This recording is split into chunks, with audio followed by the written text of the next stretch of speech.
وأحسن منك لم تر قط عيني وأجمل منك لم تلد النساء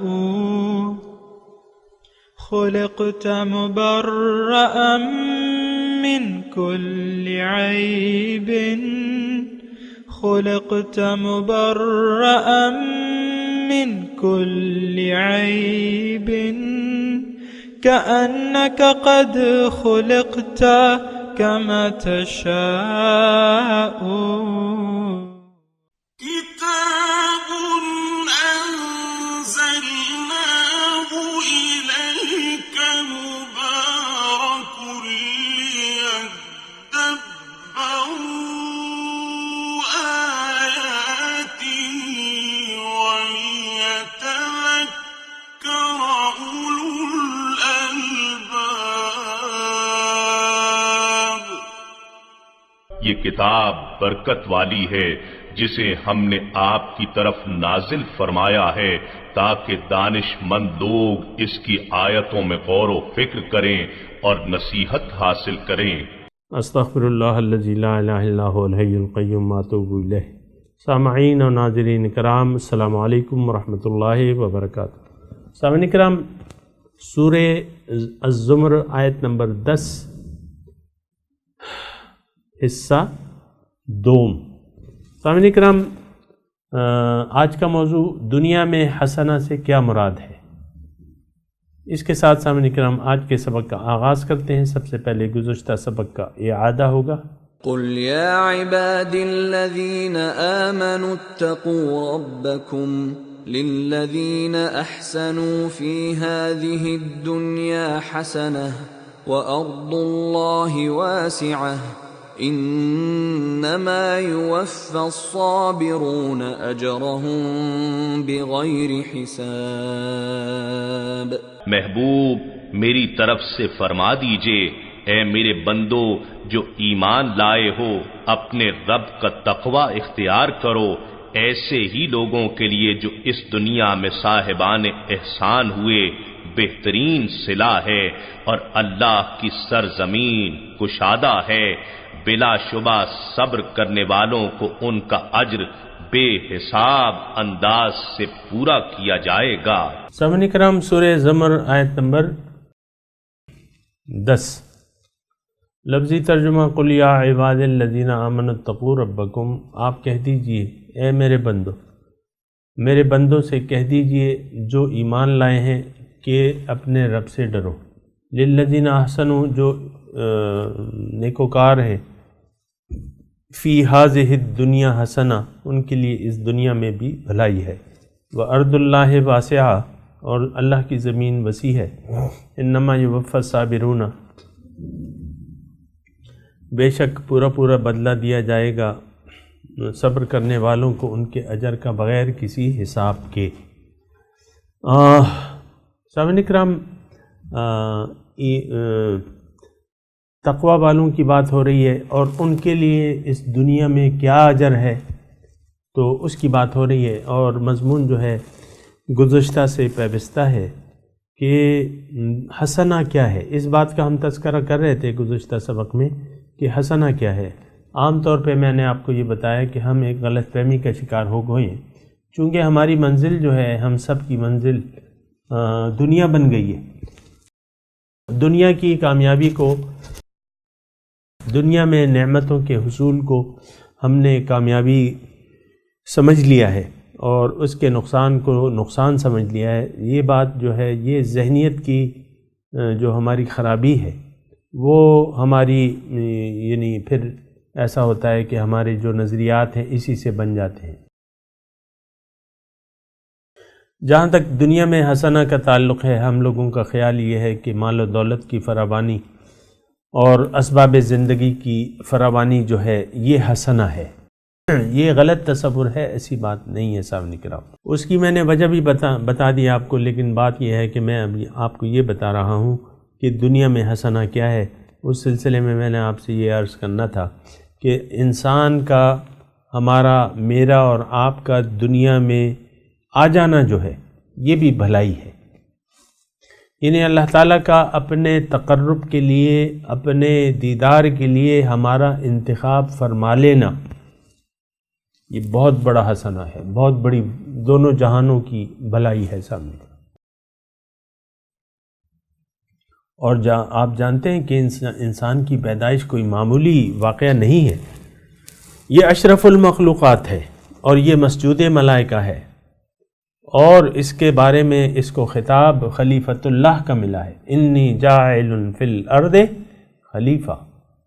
تو یہ ایک بہت بڑی بھلائی ہے، ہمارے ساتھ اللہ تعالیٰ کی نیکی ہے، بہت حسنہ ہے ہمارے، کہ ہمیں اللہ تعالیٰ نے اپنے دیدار اور قرب کے لیے منتخب فرما لیا ہے۔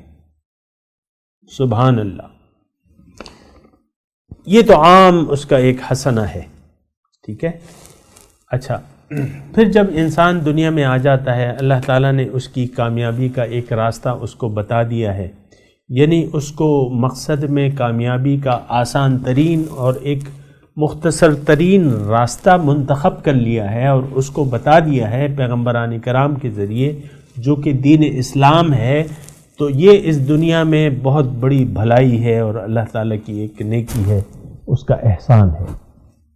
دوسرا ہو گیا۔ تیسرا، اللہ تعالیٰ نے جو پیغمبران کرام بھجوائے ہیں، خاص طور پہ ظاہر ہے میں تو اپنے پیغمبر کا تذکرہ کروں گا کہ اور یعنی ان کا وجود جو ہے، پیغمبر آتا ہے وہ نہ صرف یہ کہ وہ ہدایت بھی پیش کرتا ہے، بلکہ وہ ایک اسوہ حسنہ بھی پیش کرتا ہے، لِتَكُونُوا شُهَدَاءَ عَلَى النَّاسِ وَيَكُونَ الرَّسُولُ عَلَيْكُمْ شَهِيدًا، یعنی وہ رسول ایک عملی نمونہ ہمارے سامنے پیش کرتا ہے، اور رسول کا آنا، ہم میں سے رسول کا مبعوث ہونا، ایک ایسی ہستی جس کا براہ راست تعلق اللہ تعالیٰ سے ہو، وہ ہستی اللہ تعالیٰ اس ہستی کو اللہ تعالیٰ نے ہماری ہدایت کے لیے منتخب کر لیا، ان کو رسالت دی، نبوت دی، رسالت دی، ہدایت دی، اور ان کے عمل کو ہمارے لیے ایک اسوہ حسنہ بنا دیا۔ یہ ایک بہت بڑا احسان ہے اللہ تعالیٰ کا۔ اس کی میں تفصیل میں نہیں جاؤں گا، لیکن میں موٹے موٹے الفاظ میں آپ کو دنیا میں حسنہ، قرآن اور رسول کی ذات جو ہے، یہ حسنہ ہے، بھلائیاں ہیں۔ اچھا، اس کے بعد جو ہے حضور صلی اللہ علیہ وسلم تشریف لے گئے، ظاہری طور پہ ہمارے سامنے نہیں ہے، ویسے تو وہ اپنے جسمانی حیات کے ساتھ قبر میں ہیں، روحانی حیات کے ساتھ تو ہمارے سب کے ساتھ موجود ہے، یعنی ان کا روحانی نظر جو ہے وہ ہم سب پہ ہے، یہ بھی اللہ تعالیٰ کا ایک بہت بڑا احسان ہے کہ فیوزات رسالت جو ہیں وہ جاری اور ساری ہیں۔ سامنے کرام، جو لوگ بھی یعنی جن لوگوں نے اللہ تعالیٰ کا بطور منزل انتخاب کر لیا اور حضور کے اسوہ حسنہ کی نگرانی میں اللہ تعالیٰ کا وہ سفر طے کرنے لگے، یہ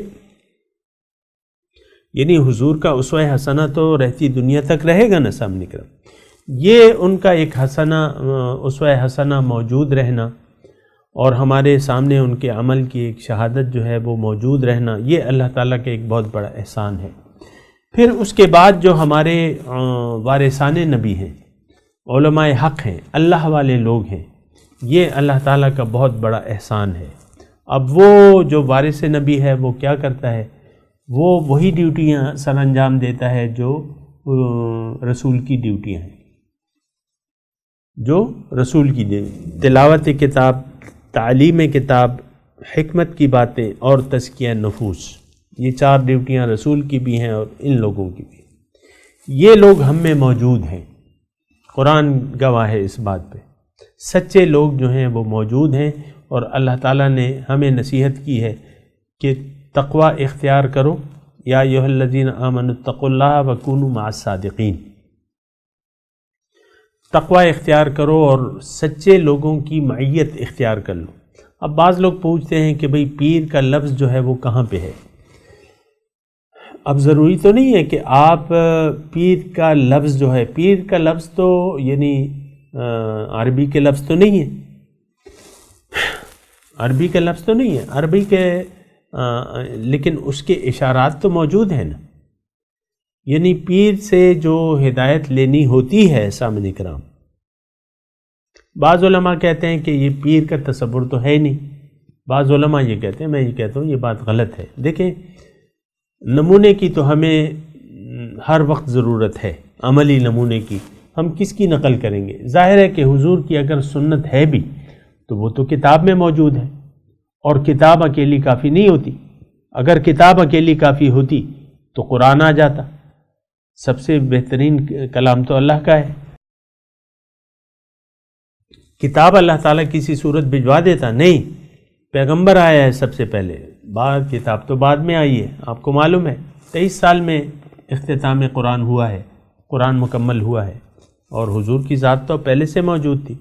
تو رسول کی ذات ایک ایسا انسان جو پہنچا ہوا ہو، جو اللہ سے واصل ہو، اس کی زیادہ ضرورت ہوتی ہے. اور یہ تو آپ دیکھیں کہ یہ سلسلہ جو ہے یہ آدمیت کی جب آغاز ہوا، آدمیت کا، انسانیت کا، تو پہلا انسان پہلا نبی تھا. پہلے نبی آیا ہے، بعد میں انسان آیا ہے. کتاب تو بعد کی بات ہے. پہلے نبی، پھر بعد میں انسانیت کا سلسلہ شروع ہوا ہے اس سے، ظاہر ہے. تو بہرحال یہ بات جو ہے، یہ بات آپ کو نوٹ کر لینی چاہیے. دیکھیں، یہ ہم جو آج کل پیر مرشد کی بات کرتے ہیں، یہ ہے کیا؟ یہ ان کی حیثیت جو ہے ایک رہنما کسی ہے، ایک پریکٹیکل کروانے والے کسی ہے. میں جب 10ویں کتاب میں تھا، جماعت میں تھا، تو ہمارے میٹرک میں ہم نے سائنس کا مضمون اختیار کیا تھا، میڈیکل کا. اب وہ نان میڈیکل اور نان میڈیکل بہرحال. تو وہ سائنس کی جب استاد جو تھے، جو سائنس کے استاذ تھے، وہ ہمیں تھیوری پڑھاتے تھے کلاس میں اور پریکٹیکل کرواتے تھے لیبارٹری میں. آپ دیکھیں ہر اسکول میں لیبارٹریاں ہیں کہ نہیں ہیں، وہ مختلف آلات اور کیمیکل اور پھر وہ تجربات وغیرہ. تو پریکٹیکل، اب جو استاد نہ ہو، یعنی لیبارٹری ہو اس میں استاد نہ ہو، آپ کا یہ تصور کر سکتے ہیں؟ یہ ایک جاہلوں والی بات ہے. دیکھیں اتنا مسئلہ نہیں ہے. یہ پیر اور مرشد کا انتخاب یا اس کی ہدایت، اس سے ہدایت لینا، یہ تو کوئی بات نہیں ہے. کتابیں موجود ہوتی ہیں، آپ استاد کے پاس جاتے ہیں کہ بھئی ہمیں پڑھا دیں. قرآن تو موجود ہے، حدیث کی کتابیں بھی موجود ہیں. لیکن اب یہ ہے کہ آپ نے اگر ایک رہنما کا انتخاب کر لیا ہے تو قرآن و حدیث کی تعلیم اس سے حاصل کریں. آپ کی جو ضروریات ہے آپ کے سامنے وہ ایک عملی نمونہ بھی پیش کرتا ہے. کس چیز کا؟ ہدایت، سنت رسول کا. جو پیر مرشد رسول کے اسوہ حسنہ کا نمونہ آپ کے کو پیش نہ کرے اور آپ کو اس پہ آمادہ نہ کرے عملی طور پہ، تو وہ تو پیر ہی نہیں ہے. جو سنت رسول کے خلاف ہے وہ تو شیطان ہے.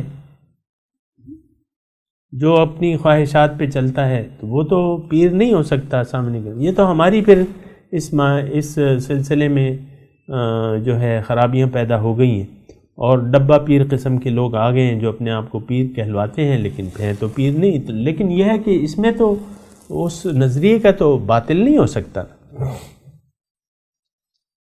جیسا کہ قادیانیوں نے اپنے لیے ایک پیغمبر بنا لیا ہے، تو اس سے تو وہ نبوت کا تو اس پہ فرق نہیں پڑتا ہے. یا حضور صلی اللہ علیہ وسلم کے بعد جو جھوٹے مدعیان نبوت پیدا ہو گئے تھے، تو اس سے تو ان کے اس پہ تو فرق نہیں پڑا ہے نا سامنے کے نام حضور صلی اللہ علیہ وسلم کی نبوت پہ. تو بہرحال یہ جو آیت میں آپ کے سامنے پیش کر رہا تھا، کونوا مع الصادقین، سچے لوگوں کی معیت اختیار. اب سچے لوگ کون ہیں؟ سچا وہ ہے جو رسول کا پیروکار ہو، جو اللہ کا بندہ ہو اور اللہ کی بندگی کر رہا ہو، وہ سچا آدمی ہے. اب اس کی پھر اپنی شرائط ہے، یعنی جو مرشد ہے شرائط اس کی آپ کو معلوم ہے، جو کہ عالم ہو، یعنی قرآن اور حدیث کا معنی جانتا ہو کہ اس کا مطلب کیا ہے.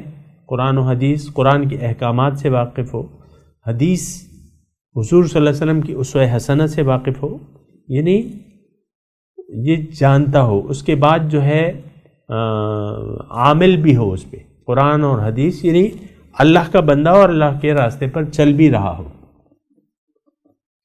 اور پھر یہ ہے کہ آپ کا اس کا سلسلہ بھی متصل ہو، صاحب اجازت ہو. بہرحال اس کی اپنی تفصیلات ہیں، وہ پھر آپ معلوم کر سکتے ہیں. تو یہاں میں حسنہ کی بات کر رہا تھا کہ حسنہ ہے کیا اور ہم نے کیا سمجھ لیا.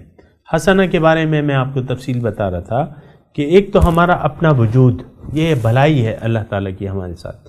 اللہ تعالیٰ تو بے نیاز ہے، اس کو تو ضرورت ہی نہیں ہے ہماری عبادت کی یا ہماری معرفت کی، اس کو کیا ضرورت ہے. یہ ٹوٹلی اللہ تعالیٰ کا احسان ہے. یہ تمام احسانات ہیں اللہ تعالیٰ کے کہ اس نے ہمارا انتخاب فرما لیا، نمبر ایک.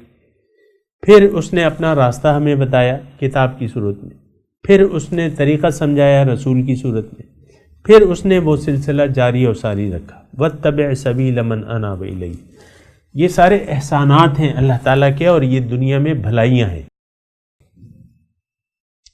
اچھا، اب جو لوگ اس حسنہ کو قبول کر لیتے ہیں، یہ بھلائیاں جو ہیں ان کو سمجھ لیتے ہیں اور ان کو تسلیم کر لیتے ہیں اور اللہ تعالیٰ کو نشان منزل بنا لیتے ہیں، اللہ کو اپنا مقصد حیات بنا لیتے ہیں. اب اگر وہ صراط مستقیم پر حضور صلی اللہ علیہ وسلم کی اسوہ حسنہ کے مطابق عمل پیرا ہو جائیں، اب کیا مزید کچھ بھلائیاں ہیں؟ جی ہاں ہیں. اس کے لیے کیا ہے؟ سب سے پہلے تو یہ بندہ جو اللہ تعالیٰ کی طرف جس نے رجوع کر لیا، اب اس کا دل اللہ کی یاد سے منور ہو گیا، ذکر اللہ سے اس کا دل منور ہو گیا. کیا مطلب؟ اس کا مطلب وہ تسبیحات میں نہیں کہہ رہا، لیکن اس کے دل میں یہ احساس پیدا ہو گیا کہ میری منزل تو اللہ ہے، میں نے اللہ کے پاس جانا ہے. ارادہ کر لیا، عزم کر لیا اور اس راستے پر چل پڑا ایک رہنما کی رہنمائی میں. اب اس کے دل کو چین اور سکون آ جائے گا، قلبی سکون اور قلبی اطمینان. سامعین اکرام، قرآن کی روشنی میں آپ کو یہ بات بتا رہا ہوں.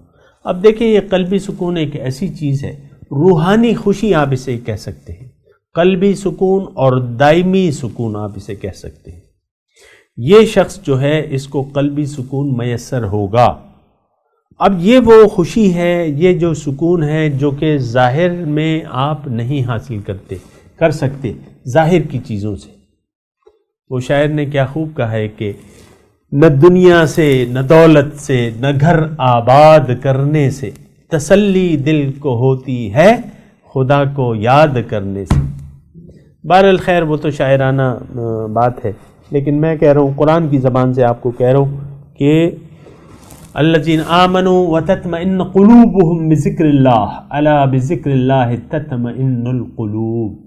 جو ایمان والے ہیں اور ان کے دل اللہ کی یاد سے آباد ہیں، وہ مطمئن ہیں.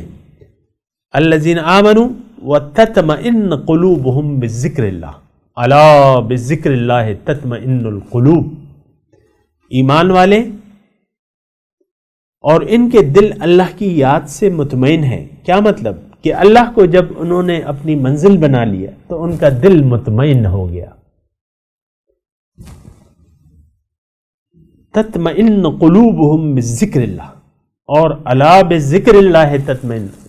دیکھو، جان لو، الا خبردار، اعلان، بذکر اللہ تطمئن القلوب، اللہ کی یاد سے ہی دلوں کو چین پڑتا ہے.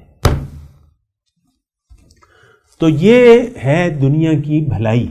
دیکھیں، ہم اپنے یعنی زندگی میں خوشی چاہتے ہیں، چین چاہتے ہیں، اطمینان چاہتے ہیں، اور جو ظاہری چیزیں ہیں جن کے مطابق ہم خیال کرتے ہیں کہ اس سے ہمیں کچھ چین پڑ جائے گا، سکون، دولت حاصل کر لیں گے، شادی کر لیں گے، بچے ہو جائیں گے، گھر آباد کر لیں گے، اس سے ہمیں چین اور سکون میسر ہوگا. یقین جانیں ایسا نہیں ہوتا. ورنہ آپ دیکھ لیں، کوئی ایسی فیملی مجھے آپ بتا دیں، سنگل ون، اس دنیا میں کروڑوں فیملیاں ہوں گی، سنگل ون فیملی بتا دیں جن کا دل اللہ کی یاد سے آباد نہیں ہے اور وہ قلبی سکون، دائمی سکون ان کو حاصل ہے. نو، ناٹ ایٹ آل، ہو ہی نہیں سکتا ایسا. دیکھیں، سکون کا تعلق جو ہے وہ تو روح سے ہے، قلب روح سے ہے، اور ہم اگر یہ سکون جو ہے، ظاہر ہے کہ روح کا سکون روحانی چیزوں میں ہوگا، روحانی نعمتوں میں ہوگا۔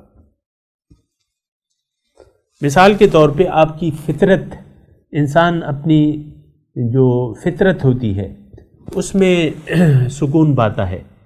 مثال کے طور پہ میں آپ سے عرض کرتا ہوں، شیر جو ہے 35 کلو تقریباً، یعنی ہمیں کہا گیا ہے کہ 35 کلو روزانہ اس کی خوراک ہے گوشت کی۔ اب یہ ہے نا کہ آپ اس کے سامنے 70 کلو گھاس رکھ دیں عمدہ قسم کی، جو گائے وغیرہ بڑی شوق سے کھاتی ہیں، 70 کلو رکھ دیں، کیا وہ اس کو منہ لگائے گا؟ اس کی تو بھوک مٹے گی گوشت سے، کیونکہ اس کی خوراک ہے گوشت۔ وہ 35 کی بجائے آپ 100 کلو گھاس دے دیں، مختلف قسم کے پھل دے دیں، وہ تو یہ چیزیں نہیں کھاتا۔ جو ہماری ضرورت ہے، یعنی جو جس کی ضرورت ہے وہ استعمال کر کے اس کی بھوک بھی مٹے گی، چین بھی ملے گا۔ آپ دیکھیں نا، آپ بھوک ہوتی ہے آپ کو، تو بسا اوقات بہت شدید بھوک آپ کو کھانا مل جاتا ہے، اس وقت جب کھانا کھا لیتے ہیں کچھ جسمانی طور پہ آپ راحت محسوس کرتے ہیں کہ نہیں کرتے؟ ظاہر ہوتی ہے۔ ہماری جو بھوک ہے، روحانی سکون، اس کا تعلق روح سے ہے، جسم سے نہیں ہے۔ جسم سے ہوتا تو پھر تو بات تو کچھ بھی نہیں تھی، وہ تو میں نے آپ کو چیلنج کر دیا ہے کہ سنگل فیملی آپ مجھے بتا دیں، آپ نہیں بتا سکتے۔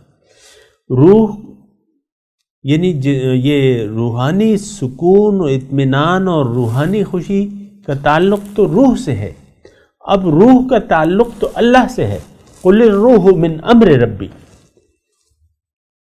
قل الروح من امر، روح جو ہے وہ تو ربانی روح ہے۔ اب اس کو چین تو پڑے گا اللہ کی یاد میں، تو اللہ کی یاد میں نے آپ کو بتایا، اللہ تعالیٰ کی یاد ہرگز یہ نہیں ہے کہ آپ تسبیحوں پہ اللہ تعالیٰ کا ذکر شروع کر دیں، یہ یاد نہیں ہے۔ دیکھیں زبان جو ہے، جو چیز زبان پہ ہو اور دل پہ نہیں ہو، اللہ تعالیٰ کو تو وہ مقبول ہی نہیں۔ اسلام اگر ہمارے ظاہر میں ہے اور باطن میں نہیں ہے تو اللہ تعالیٰ فرما رہا ہے نہیں، باطن کی چیز ہے، اسلام تو باطن کی چیز ہے، دین باطن کی چیز ہے۔ ٹھیک ہے ظاہری اعمال سے فرق پڑتا ہے، لیکن وہ تو یعنی اس کی خاص شرائط ہیں اور طریقہ کار ہے۔ اللہ آپ کی منزل ہو، پھر ظاہر کو آپ استعمال کریں گے تو پھر آپ کو چین پڑے گا۔ دنیا آپ کی منزل ہو اور اسلام کو آپ استعمال کریں گے، دل کو چین نہیں ملے گا۔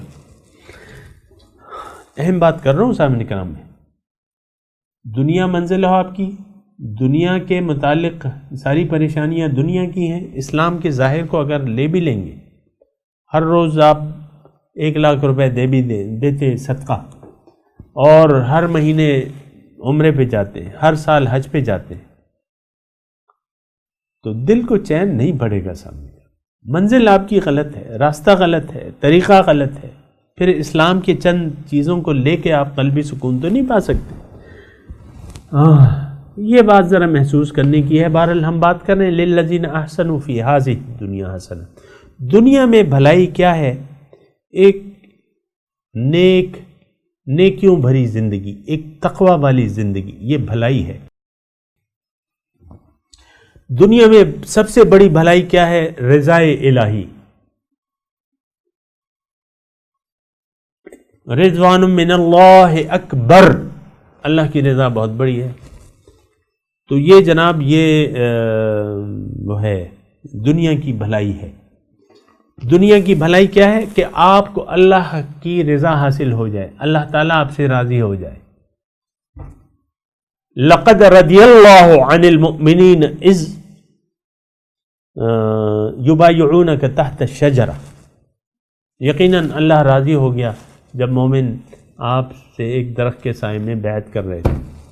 اللہ تعالیٰ راضی ہوتا ہے، ناراض بھی ہوتا ہے۔ یہ تقویٰ کیا ہے؟ کہ آپ محتاط ہو جائیں اللہ تعالیٰ کی رضامندی کے لیے، حاصل کرنے کے لیے، اور اس کی ناراضگی کے کام نہ کرنے کے لیے آپ محتاط ہو جائیں. یہ تقویٰ ہے. تقویٰ والی زندگی اگر دنیا میں مل جائے، آپ کو نیکیوں کی توفیق مل جائے، اللہ تعالیٰ آپ کی زندگی گزارنے کی جو روش ہے اس پر راضی ہو، یہ حسنہ ہے دنیا میں. بھلے آپ کے پاس پینشن ہو، بھلے آپ بھوک کا شکار ہوں، فاقے آپ کے گھر میں ہو رہے ہوں، بھلے آپ کا گھر نہ ہو، کھلے آسمان تلے آپ رات بسر کر رہے ہوں، لیکن اس کے باوجود آپ کے طرز زندگی سے اللہ راضی ہے، آپ اللہ کی رضا کے کام کر رہے ہیں، یہ دنیا میں بھلائی ہے. آپ خوش ہیں، بھلے آپ کھلے آسمان تلے وہ راتیں گزار رہے ہیں، دنیا بھی کوئی مال و متاع نہیں ہے، لیکن حسنہ جو ہے وہ آپ کو موجود ہے. لیکن اس کے ساتھ میں ایک اور بات کہوں، دیکھیں دنیا تو نصیب پہ ملتی ہے. اللہ تعالی ہمارا رب ہے، وہ ہم سب کا رازق ہے. جو کافر ہیں، مشرک ہیں، سب کو اللہ تعالیٰ رزق دے رہا ہے. یہ دنیا اللہ کی نظر میں کوئی ایسی خاص چیز نہیں ہے. وہ حدیث کا مفہوم ہے نا کہ اگر یہ ساری جو دنیا ہے اور جو اس میں ہے، یہ اللہ کی نظر میں اس کی قدر و قیمت ایک مچھر کے پر کے برابر ہوتی تو کافروں کو اس کا ایک گھونٹ بھی نہیں پلاتا. یہ تو ہم نے اس کو کچھ سمجھ لیا ہے، لیکن اس کی حیثیت تو کچھ بھی نہیں ہے. اب دیکھیں ایک مالدار شخص اور ایک غریب شخص. ایک مالدار ہے جو نافرمانی کر رہا ہے، ایک غریب ہے جو اللہ کی رضا کے کام کر رہا ہے. ان دونوں میں سے کون اللہ کے نزدیک معزز ہے؟ بتائیے مجھے. ایک شخص کھرب پتی ہے لیکن وہ اللہ تعالیٰ کی نافرمانی کر رہا ہے. ایک شخص کک پتی ہے، کک بھی نہیں ہے اس کے پاس، لیکن اللہ کی رضا کے کام کر رہا ہے. معزز کون ہے بتائیے؟ وہ کک پتی جس کے پاس کچھ بھی نہیں، اس سے اللہ تعالیٰ راضی ہے. ان اکرمکم عند اللہ اتقاکم، قرآن کے الفاظ ہیں. تم میں سے زیادہ معزز وہ شخص ہے جو اللہ کے نزدیک جو متقی ہے. اتقاکم، متقی ہے. تو تقویٰ کے حساب سے درجات ہیں اللہ کے یہاں. تو حسنہ کی میں بات کر رہا ہوں سامعین کرام، اور بات میں یہ بھی کروں گا. بہرحال ابھی میں سلسلہ کلام کو مجھے منقطع کرنا پڑ رہا ہے کیونکہ وقت ہو گیا ہے درس کے اختتام کا. ابھی میں تلاوت کرتا ہوں. یہ مضمون یاد رکھیے گا، اللہ کی توفیق سے آگے بھی بیان کریں گے کہ اعوذ باللہ من الشیطان الرجیم، بسم اللہ الرحمن الرحیم. قل یا عباد الذین آمنوا اتقوا ربکم للذین احسنوا فی ہذہ الدنیا حسنہ وارض اللہ واسعۃ انما یوفی الصابرون اجرہم بغیر حساب. ترجمہ سنا دیں. قل یا عباد الذین آمنوا اتقوا ربکم،